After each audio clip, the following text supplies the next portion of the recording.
이제 2018년을 마무리를 합니다.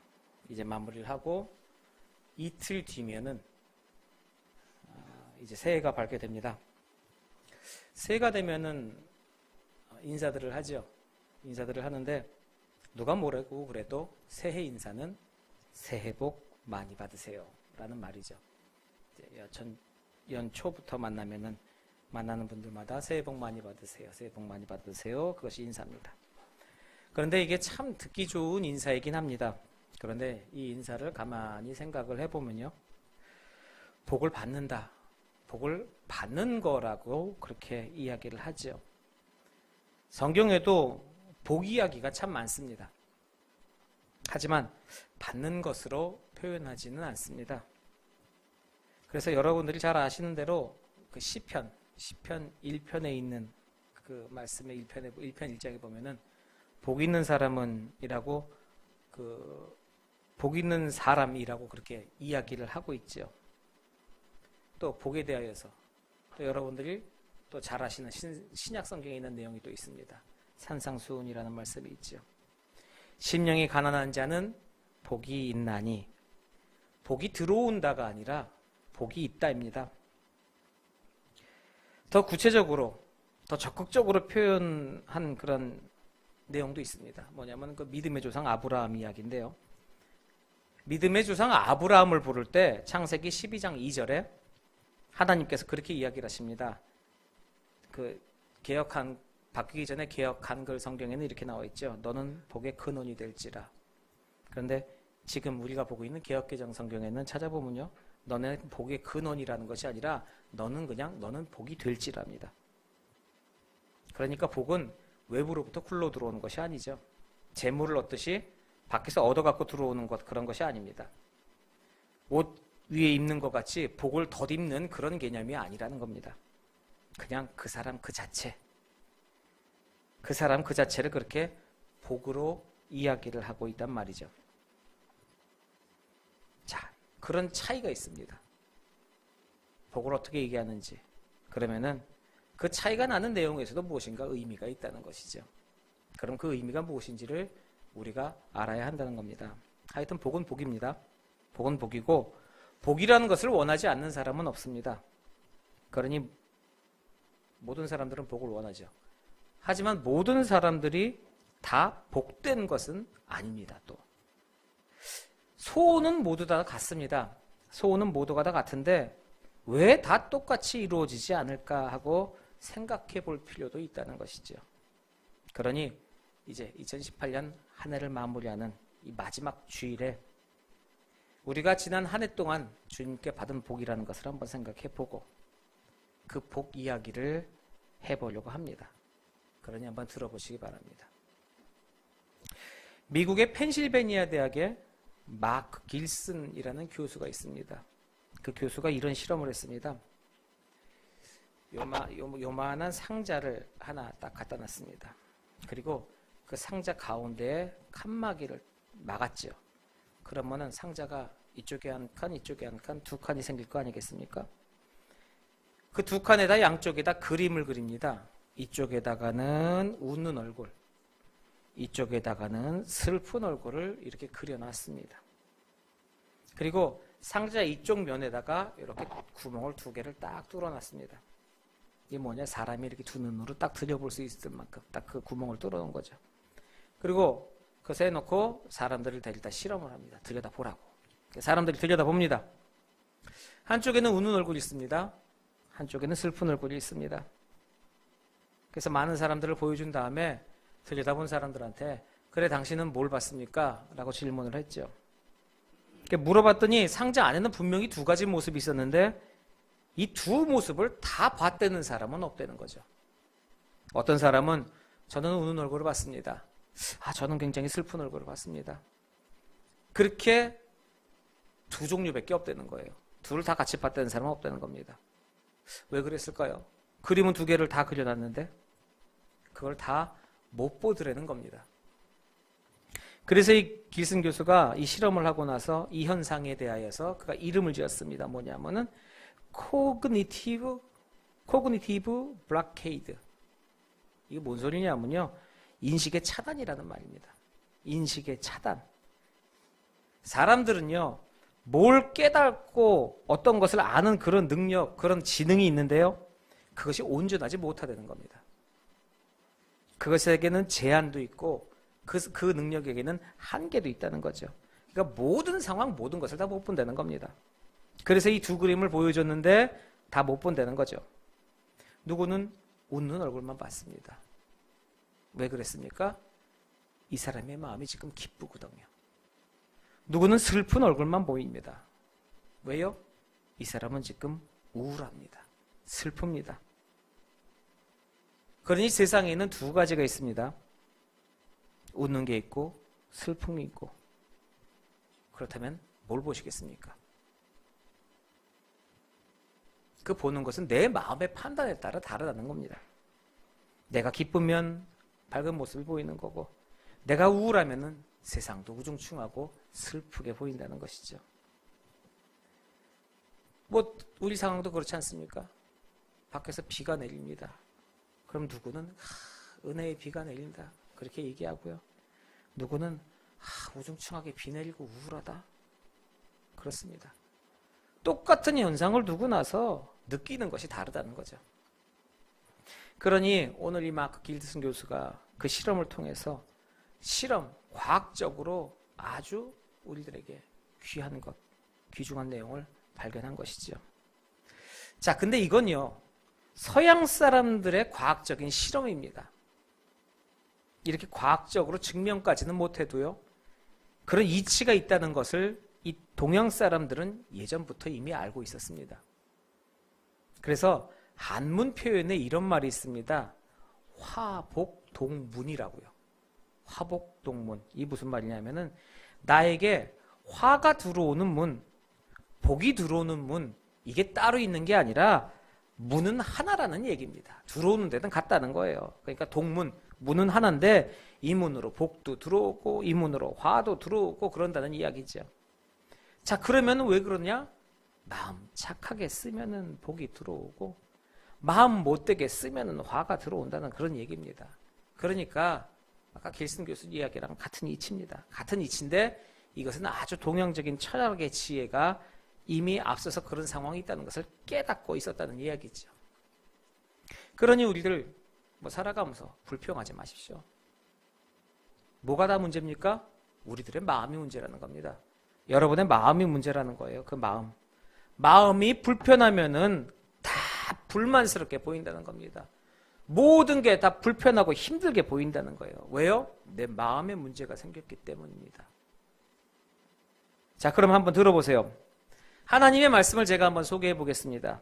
여러분이 들으시기에는 정말 은혜롭고 참 좋은 말씀일 거예요. 뭐냐? 시편 37편 4편 말씀입니다. 무슨 말씀이냐면은 여호와를 기뻐하라.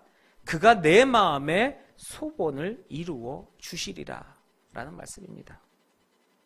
왜 아멘 안 하세요? 왜 아멘 안 하세요? 자, 다시 할 테니까요. 자, 여호와를 기뻐하라. 그가 내 마음의 소원을 이루어 주시리라. 네, 아멘 참 잘하셨습니다. 맞습니다. 여호와를 기뻐하라. 그가 내 마음의 소원을 이루어 주시리라. 이거를 세상이 못한다는 겁니다. 이거를. 여러분들 지금 아무런 별다른 갈등이나 느낌 없이 지금 아멘으로 화답하셨습니다. 느끼셨습니다. 뭐냐면 일단 제가 얘기하는 대로 따라서 했습니다. 많은 얘기 같거든요. 근데 이 말씀에 아멘하는 거 절대로 쉬운 일이 아닙니다. 세상 사람들은요, 어떻게 해야지 아멘하는지 아십니까? 내 마음의 소원을 이루어 주시면 내가 하나님을 기뻐한답니다. 그게 세상 사람들에겐 정답입니다. 자, 그런데 여러분들은 분명히 들으셨습니다. 내 마음의 소원은 아직 없습니다. 여호와를 기뻐하라. 여기 아멘했단 말입니다. 그럼 그 다음에 하나님께서 그 우리들의 마음의 소원을 이루어 주신다는 것이죠. 이게 신앙이라는 겁니다. 이게. 불신앙은요, 마음의 소원 이루어 주시면은 내가 하나님 찬양하겠습니다. 그게 불신앙입니다. 그렇죠? 쉬운 얘기 같습니다. 하지만 세상 사람들은 절대로 할 수 없는 그런 이야기란 말입니다. 그러니 정말 복된 비결이라는 게 무엇이겠습니까? 자, 아까 화복동문이라는 말 들으셨습니다. 또 인식의 차단이라는 이야기 들으셨습니다. 자, 뭐가 문제입니까? 내 마음이 문제입니다. 그러니 내 마음을 어떻게 해야 내가 정말 행복한 사람이 될 수 있겠습니까? 무엇입니까? 여호와를 기뻐하는 것. 하나님을 기뻐하는 것입니다. 내 마음이 하나님을 기뻐하는 것이지요. 그러면은 그 어떤 환경도 이 사람 못 건드린다는 겁니다. 아, 여호와를 기뻐하는데요. 내가 하나님을 기뻐하고 여호와를 기뻐하는데 어떻게 나의 환경이 나를 붙잡고 나를 흔들 수 있겠습니까? 어떻게 환경이 나를 불안하게 만들 수 있냐는 거죠. 이거 대단한 겁니다. 하나님이 나에게 뭘 줘갖고 내가 어떻게 하는 거 아닙니다. 하나님이 큰 거를 나에게 선물을 주셔서 하나님 감사합니다라고 하는 것이 아닙니다. 무조건 지금의 내 모습, 지금 겪은 내 처지 그대로 내가 하나님을 기뻐합니다. 여기는요, 당할 재주가 없습니다. 조금 더 쉽게 한번 생각해 볼게요. 어려운 이야기가 아닙니다. 자, 하나님을 기뻐해요. 부모님을 기뻐합니다. 부모님 기뻐하는 자식이 이길 사람 어디 있습니까? 아닙니다. 유산 때문에 부모님을 기뻐하는 게 아니라 내가 정말 자식으로서 아빠만 생각해도, 엄마만 생각해도, 아버지 어머니만 생각해도 정말 생각만 해도 기쁘다는데요. 그런 마음을 누가 이기겠냐 말입니다. 그런 효심을 가진 효자를요. 기막히지 않습니까? 그러니까 하나님도 그런 신앙이 있어야 한다는 거예요. 하나님께도 그런 신앙이 있어야 하는 것입니다. 뭐요? 하나님을 기뻐하는 것. 이거는 천하무적입니다. 하나님 기뻐하시면은 뭐가 부족하겠습니까? 뭐가 어렵겠습니까? 여호와를 기뻐하라. 여호와를 기뻐하라. 그러면요, 그 다음 성경은 안 읽어도 됩니다. 그 다음에 뭐 마음의 소원을 이루어주신다는 거 그거 읽지 않아도 되는 겁니다. 그냥 여호와를 기뻐하라. 이걸로 그냥 아멘. 그냥 이걸로 끝나는 겁니다. 그래서 이제 이틀 뒤면 다가올 2019년 그 한 해 복받는 비결이요. 그게 뭡니까? 하나님을 기뻐하는 겁니다. 이것이 최고의 복입니다. 오늘 본문 말씀을 이렇게 여러 번 읽으면서 이렇게 묵상을 하다 보니까요, 떠오르는 것이요. 이 말씀을 하시는 이유가 있더라는 거죠. 아, 오늘 본문 말씀. 이게 여호와를 기뻐하는, 이 여호와를 기뻐하라는 것은 이게 참 그리스도인의 모습이구나. 진짜 그리스도인은 이래야 하는구나. 그런 적용이 되더라니까요. 근데 이 적용도요, 우리 신앙 공동체적으로 적용해야 될 부분이 있습니다. 그게 뭐냐고요? 19절로부터 21절까지요. 오늘 보면 19절부터 21절까지의 말씀은 기독교의 교리입니다. 그리고 25절 말씀은요, 회중을 얘기하는 거예요. 그래서 19절부터 21절에 성소와 지성소라는 이야기가 나오는데요. 그 성소와 지성소는 아무나 못 들어갑니다. 대제사장, 그 대제사장이 1년에 한 차례, 딱 한 차례만 들어갈 수 있습니다. 그런데 이것이요, 마태복음 27장 51절에 예수님의 십자가 사건 때, 그 십자가에서 예수님께서 돌아가실 때 성소 휘장이 위에서부터 아래까지 쫙 찢어져서 열렸다는 겁니다. 이제는 아무나 그 예수의 이름으로 들어가는 것이죠. 그래서 그 제사장만 들어가던 것, 이게 이제 만인 제사장이 돼버린 거예요. 이제부터. 이전에는 제사장만 들어가는 것이 우리가 이제 예수의 이름으로 하나님 앞에서 제사장이 되는 겁니다. 그래서 오직 그 예수의 이름으로 죄사함 받고, 그 예수의 이름으로 구원을 받고, 그 예수의 이름으로만이 하나님 앞에 나갈 수 있는 것입니다. 그게 뭡니까? 그게 길이요, 진리요, 생명인 것이죠. 그게 본문 21절에 하나님의 집, 대제사장, 그래 그런 겁니다. 큰 제사장. 그러니 예수의 이름 아니면은 하나님 앞으로 나아갈 방법이 없는 겁니다. 이제 예수께서 인도하셔야 하나님께로 나아갈 수가 있는 거죠. 이게 기독교의 근본 교리입니다. 예수가 인도하셔야 하나님께로 나아갈 수 있다는. 그래서 우리 모두가 이 교리 앞에, 똑같은 이 교리 앞에 믿음으로 모인 거죠. 예수 없이는 하나님 앞에 나갈 수 없다는 이 교리 앞에 모인 겁니다. 예수 공동체, 십자가 공동체. 그렇게 해서 사람들은 교회라는 이름으로 하나님께서 거기에 불러 모으신 겁니다. 모으신 다음에 신앙 공동체를 만드셨고, 그리고 예수 사랑 공동체를 만드셨습니다. 그럼 우리가 거기에 다 함께 모여서 어떤 모습을 보여야 하냐는 거죠. 모이기를 패하지 말라라는 겁니다. 사랑의 공동체입니다. 사랑의 대표적인 속성이 뭐겠습니까? 사랑의 최고의 첫 번째 속성, 그것이 뭡니까? 사랑의 첫 번째 속성은 생각해 보세요. 자주 만난답니다. 자주 보고 싶어요. 자꾸 만나고 자꾸 보고 싶고, 이게 사랑의 속성입니다. 기억나십니까? 연애할 때도 만나고 헤어지면 또 보고 싶고, 헤어지면 또 보고 싶고, 집 앞에 들려졌다가 버스 정류장까지 들려졌다, 집 앞에 들려졌다가 버스 정류장에 들려졌다, 밤새도록 왔다 갔다 해도 그래도 보고 싶은 것 아니겠습니까? 이게 교회가 그러해야 한다는 겁니다. 25절에요. 이 회중 전체 공동체에게 주시는 말씀입니다.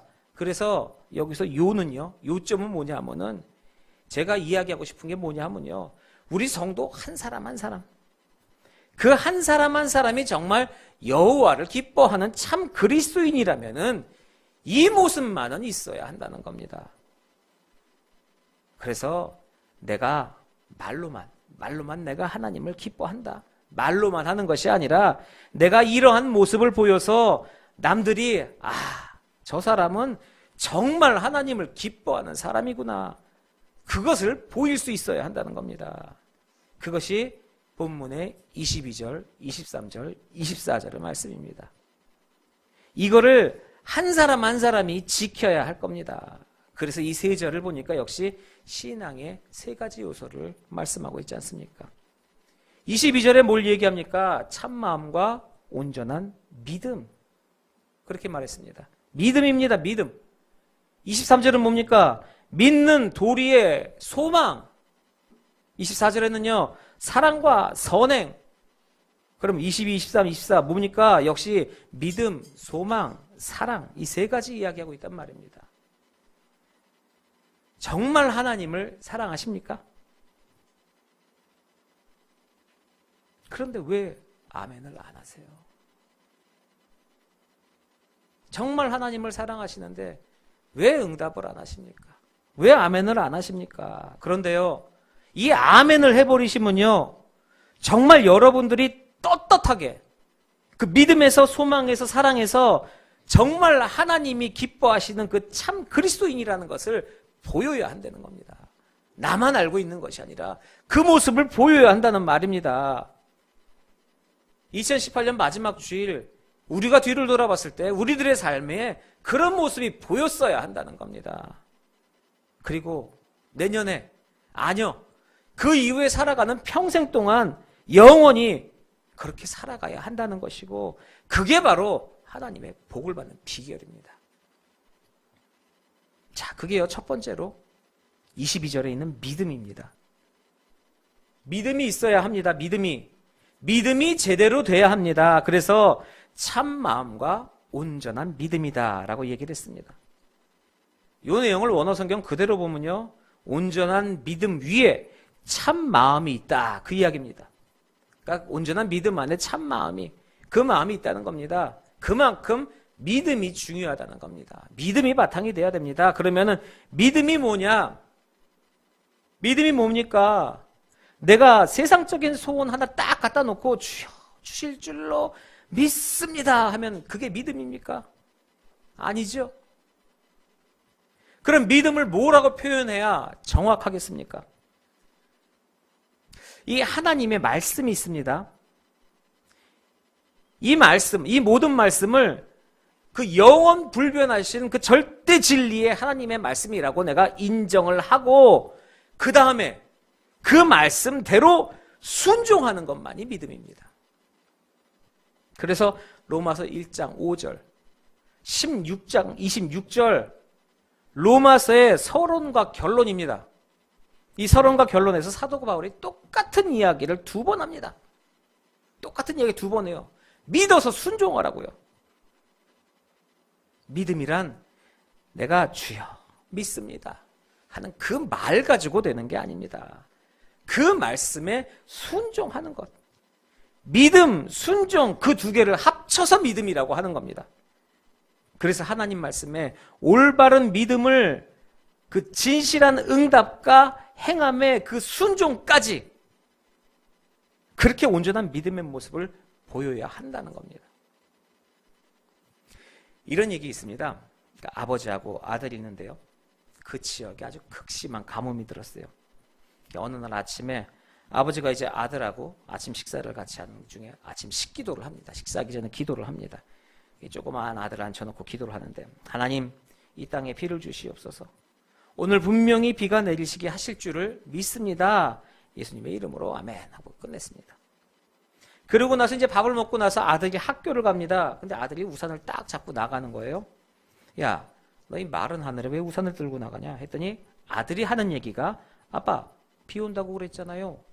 그래서 아버지가 아주 철저하게 회개했다는 이야기가 있습니다.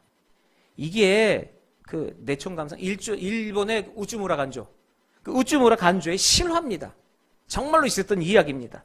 자기 아들한테 신앙으로 당한 정말로 자기가 정말 완전히 무너져버린 그 이야기입니다. 실제 이야기. 여기까지는 이건 실화로 제가 아는 얘기입니다. 실화로. 근데 이 이야기가 패러디가 됐는지 아니면은 뭐 또 다른 이런 이야기가 있는지는 잘 모르겠는데요. 아주 비슷한 얘기가 하나 있어요. 무슨 이야기냐면요. 여기도 이 이야기도 교훈이 있습니다. 들어보세요. 목사님하고 두 아들이 있습니다. 아들이 둘이에요, 이번에. 목사님입니다. 목사님하고 아들 둘이 있습니다. 아주 극심한 가뭄입니다. 그리고 똑같이 아침에 비를 주실 줄 믿습니다. 믿습니다. 아멘 하고 아침 딱 먹었습니다. 그리고 식사 다 하고 나서 이제 아이 둘이서 학교를 가려고 해요. 둘째 아들이 우산을 딱 들고 가는 거예요. 그랬더니 첫째 아들인 형이 둘째한테 야, 너 우산 왜 들고 가? 물어본 겁니다. 그랬더니 아빠가 비 온다고 그랬어. 둘째가 대답합니다. 형이요. 야, 무슨 마른 하늘에 비가 와 임마. 둘째가요. 아니야, 비 온다고 그랬어. 기도하면서 분명히 비 온다고 그랬단 말이야. 첫째 아들이 이야기를 합니다. 야 임마, 날씨는 날씨고 기도는 기도야. 우산 놓고 가. 그랬어요. 그 이야기를 하고 형제가 이제 티격태격 싸웁니다. 싸우다가 이제 답답하니까 둘째가 아빠를 부릅니다. 아빠! 우산 가져가지 말어. 그때 아버지가 하는 얘기가요. 하늘을 보니까 절대 비는 안 올 것 같은데 혹시라도 비가 오면 우산이 있어야 되니까 가져가는 것도 괜찮겠다. 그렇게 얘기했답니다. 자, 그러면서 내리는 결론이 믿는다고 하는 사람에게 이 세 가지가 다 있다는 겁니다. 이 세 가지 중에 하나라는 거예요. 믿는다는 사람들이. 아버지처럼 어정쩡한 사람이 있습니다. 이럴 수도 있고 저럴 수도 있고 뭐 이래. 큰아들처럼 말씀을 교회에서는 말씀, 나가선 절대로 적용 안 하는, 세상과 교회를 구분해서 사는, 그 다음 둘째 아들처럼 철저히 그 믿음에 사는 그런 사람이 있다 이겁니다. 그럼 누구냐 이겁니다. 내 믿음은 그 셋 중에 누구냐 이겁니다. 쉬운 이야기 아니죠. 우리의 머리에 생각으로는 그 둘째 아들 같은 믿음이 있어야죠. 근데 우리들의 삶은 누굽니까? 아버지와도 비슷하고 첫째 아들과도 무척 비슷한 믿음을 보이지 않습니까? 그거는 성경이고 사회는 사회야 임마. 당장 나가서 먹고 사는데 그게 뭔 소용이냐 지금 당장. 굶어 죽으면 배꼬락이랑 부딪히는데. 막 기도는 기도고 현실은 현실이야. 이거 아닙니까 우리들의 삶이? 자, 두 번째가요. 23절에 믿는 도리의 소망을 굳게 잡으라 그럽니다. 믿는 도리의 소망을 굳게 잡으라. 그러니까 이 소망이라는 것이요, 도리의 소망이라고 합니다. 믿는 도리의 소망. 그래서 그 본문을 보니까요, 이게 믿음하고 소망하고, 야, 이게 그럼 결국 불가분의 관계에 있는 거네. 띄지를 못하는 겁니다. 믿는 도리의 소망이라고 하니까, 야, 이것도 뭐가 있겠구나. 가만히 보면 이게 맞는 얘기입니다. 보세요. 소망이 잘못되어 있으면은 믿음이 깨집니다. 자, 그 약속하신 이가 미쁘신 하나님이에요. 그 하나님이 약속을 지키십니다. 아주 그분이 신실하세요. 우리의 소망이라는 것을 하나님이 약속을 했기 때문에 우리가 그 소망을 잡고 있는 겁니다. 그것이 이루어질 거기 때문에 잡고 있는 거잖아요. 될지 안 될지는 모르는 건 그걸 잡고 있겠습니까? 그 하나님이 분명히 이루신다고 이야기를 하신 거예요. 자, 그럼 그 소망이라는 게 뭡니까? 그 소망이라는 게 뭐예요? 우리에게 그 소망은 뭐야겠습니까? 하나죠. 영생, 천국. 우리의 소망은 결국 영생이고 우리의 소망은 결국 천국이 우리의 소망이어야 합니다. 근데 오늘날 신앙을 한번 보십시오. 과연 오늘날 신앙의 소망이 영생이고 천국입니까? 과연 그렇습니까? 제가 보기에는 아닙니다. 임종할 때, 우리 숨 넘어갈 때 그때 찾는 게 소망입니다. 마지막 때, 살아있을 때 그런 소망을 찾는 것이 아니라 맨 마지막, 살아있을 때는 맨 세상의 소망입니다. 이 세상 소망, 전부 현실주의, 현세주의, 세속주의, 전부 소망이 다 세상 것입니다.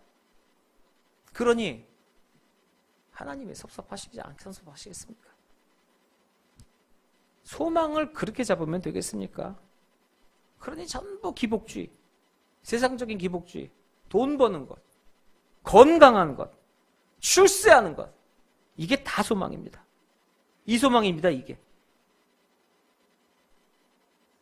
결국 이 세상에 다 놓고 갈 걸 소망으로 잡고 계신다는 겁니다. 놓기 싫어도 놓을 수밖에 없는 것을 소망으로 잡는다는 겁니다. 아닙니다. 영원한 것이 소망이 되어야죠. 소망을 잘 모르고 있는 겁니다.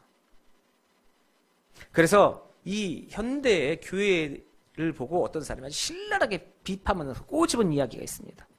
신랄한 표현합니다. 뭐냐면은 슬프면서도 맞는 말이라고 제가 생각할 정도로 신랄하게 꼬집어요. 정말 슬프지만 맞는 얘기입니다. 그 사람이 뭐라고 하냐면요, 참 이런 얘기 하기도 좀 그런데 뭐라고 하냐면, 하나님이 교회를 만드셨으나 지금은 교회가 하나님을 만들어가고 있답니다. 말도 안 되는 소리죠. 근데 그 말도 안 되는 소리가 부인을 못 하겠다는 거예요. 성경에 그런 하나님이 없다는 겁니다. 전부 세상적인 욕심 가지고 소망이라고 해놓고 기도해야 되고 기도 제목이라고 올려놓고 철저하게 거기에 하나님이 순종하셔야 되는 거예요. 우리들이 올려놓은 소망이라는 기도 제목에 하나님이 그곳에 순종하셔야 된다는 그 이야기입니다. 뭐예요? 내가 하나님 만들어가고 있는 겁니다. 그런 신앙은 없습니다. 그런 기독교는 없습니다. 그거 신앙 아닙니다. 이 소망, 이건 잘못된 겁니다. 영생의 소망, 천국의 소망, 1년 365일 계속 그 소망 붙잡고 기도해 보십시오. 내 믿음이 올바로 선다니까요. 그리고 내 믿음이 올바로 서야 그 나라 갑니다. 그 나라 가려는 소망이 있어야. 소망이 없으니까 믿음이 없는 겁니다. 소망이 없으니까 인생 삶이 비도덕하게 살게 되는 거예요. 참 소망을 가지고 있으면은 지금 이 세상 살아가는 그 오늘의 능력도 있단 말입니다. 그 소망이 소중한 그 참 소망이라는 겁니다. 그거 부여잡고 신앙생활을 하는 거죠. 자, 그 다음에 사랑과 선행을 격려하여라고 그랬습니다. 사랑과 선행을 격려하면요, 내가 사랑으로 살고 남이 착한 일 하는 걸 보고 칭찬해주고 잘했다고 칭찬해주고 그리고 격려하면요, 상상만 해보세요. 그런 삶을 삽니다. 그럼 천국이 따로 있겠습니까? 그런 좋은 세상이 어디 있겠어요. 서로 잡아먹으려고 아웅다웅하는 것이 아니라 서로 칭찬하고 서로 격려하고 서로 위로해 줍니다. 그처럼 아름다운 세상이 어디 있겠습니까? 그것만 되면 될 텐데 세상이 그렇게 됩니까? 그러면은 그리스도인들이 정말 이런 사랑과 선행을 이 시대에 절대적으로 사람들 앞에 본을 보일 필요가 있다는 것이죠. 이렇게 사는 거다. 인간성 다 망가지고 세상 망그러져가는 이 세상에 가서 사람 사는 세상 이런 거 아니다. 그런 것을 좀 보여줘야 한다는 겁니다. 마태복음 5장 46절 47절에 그런 말씀이 있습니다. 예수님이 산상수훈 말씀을 하시고 뒤쪽에 가서 이제 그런 말씀하십니다. 너희를 사랑하는 자만 사랑하면 무슨 상이 있으리요? 형제끼리만 무난하면 이방인보다 더하는 게 뭐가 있냐? 그게 무슨 얘기입니까? 그러니까 우리는 우리끼리 그렇게 사랑의 공동체지만요. 나가서 정말 그 사람 사는 게 그렇지 않습니까?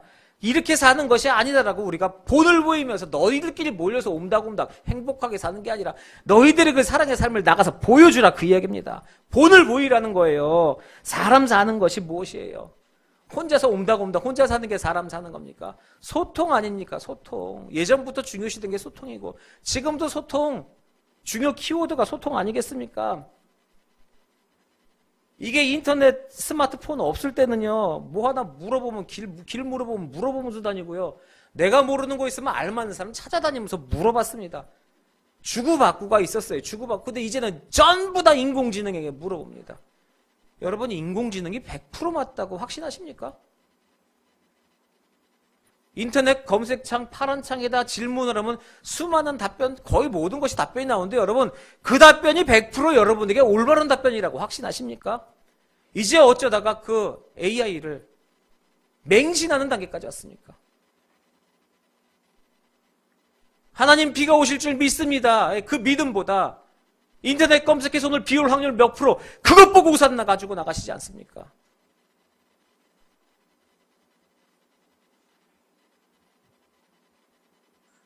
생전 안 물어보고 사람들끼리 소통도 없습니다, 이제. 그놈의 AI에 매달려서 합니다. 목사님, 어떤 목사님한테 이런 얘기 들으신 적이 있어요.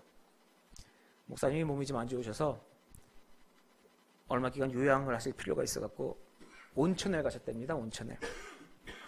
그 온천 가서 온천장 여관에 이렇게 묵고 있는데 낮에 1층에 대중탕에 이제 목욕을 하려고 내려가셨대요. 내려갔는데 평일이고 오후 이렇게 좀 이른 시간이다 보니까 사람이 아무도 없더라는 거죠. 들어갔는데 어떤 사람이 하나가 있더라고요. 어떤 사람 그 사람 하나하고 목사님하고 두 분만 있었답니다. 근데 목사님 이렇게 보니까 나이도 자기보다 조금 더 들어 보이는 그런 한 분 계시더라는 거예요. 근데 좀 이렇게 씻다 보니까 그 사람이 자리에서 일어나더니 퍼런 타월 한 장을 들고 옆으로 성큼성큼 오더라는 거죠. 이렇게 와갖고 점점 가까이 오더래요. 목사님, 이 사람 나 처음 보는 사람인데, 뭐 집에서 만난 사람인가? 아닌데? 처음 보는데? 이 사람이 가까이 오더니, 아무리 봐도 손님이에요. 아는 사람은 아니야. 뭐라고 그러냐면, 선생님. 그러시더니 하는 말이, 제가 때밀어 드릴까요? 그러더는 거예요. 그래서, 아닙니다. 괜찮습니다. 말씀만이라도 참 고맙습니다. 괜찮습니다. 그랬더니, 요 양반이 하는 얘기가, 그럼, 저 좀 밀어주십시오. 그렇게 얘기하던 거예요. 아니, 어떻게 거절해요? 자기가 먼저 밀어준다고 하고 왔잖아요. 근데 괜찮다고 거절을 했는데 밀어달라니까. 근데 이 목사님이 뭐 때를 밀어봤나 뭐 했나 안 했는데도 어떻게 해줘야지. 열심히 밀어줬답니다. 정말로. 정말 열심히 때도 많이 나고 정말 막 그러네. 앞에서 선생님 정말 때 잘 미십니다. 어쩜 이렇게 시원하게. 정말 열심히 미셨대. 한참을 밀다가 이제 그렇게 목욕을 하고 헤어지셨다고 합니다. 다음 날인가 언제 이제 나올 로비로 내려왔는데 이제 그 상대방 분 일행하고 이제 퇴실을 하려고 로비인가 몇 명이 있더라는 겁니다. 생판 모르던 사람이에요. 나머지 사람들은 모르는데 때밀어준 그 사람. 아주 둘이서 반갑게 인사하면서 몇십 년은 안 사람처럼 정말로 안부 얘기하고 뭐 얘기하고 그러고 헤어졌다고 합니다. 그 전까지는 전혀 모르던 사람이에요. 때밀어준 거 하나 가지고. 소통, 인간관계 한 번 맺은 것 같고 이렇게 변합니다. 이게 사람 사는 세상이라는 겁니다. 이게. 요즘이요. 가끔 뉴스 보면요. 재밌는 뉴스 많이 나옵니다. 병원에 입원을 했대요. 머리가 깨져서. 왜 깨졌는지 아세요? 스마트폰 보고 가다 전봇대 들이받았어요. 요거는 좀 납니다. 웃을 수가 있는데요. 스마트폰 보고 버스 정류장에 서 있다 버스 백밀러에 부딪혀갖고 실려오는 사람도 꽤 많대요. 예전에, 지금은 지하철에 이거 있지만요.